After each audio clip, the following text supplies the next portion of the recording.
I am the Tofu Golem. Please enjoy the video. You begin by confirming you're signed into an administrator account and that Windows is up to date. This prevents permission errors. Once done, back up any recovery keys or account credentials so you can restore access if needed. Now, open Start, go to Settings, choose Accounts, and then Sign In Options.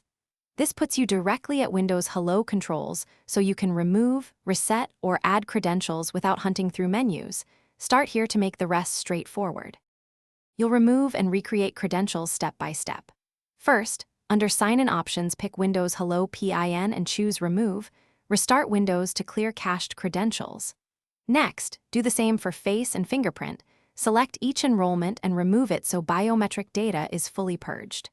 After the restart, return to Sign In Options, choose Add under Windows Hello PIN and follow prompts, then re-enroll Face and Fingerprint. This ensures a clean state and resolves most Hello issues caused by corrupt credentials. To finish, if removals didn't work, you can reset the NGC folder. Take ownership of C/Windows/Service Profiles/Local Service/App Data/Local/Microsoft/NGC and delete its contents, then reboot. This forces PIN recreation. Also update Windows and reinstall biometric drivers from Device Manager so hardware communicates correctly. If problems persist, create a new local administrator account and test Windows Hello there. If it works, the issue is profile-specific.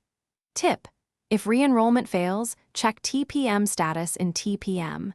MSC clearing TPM is last resort and requires caution.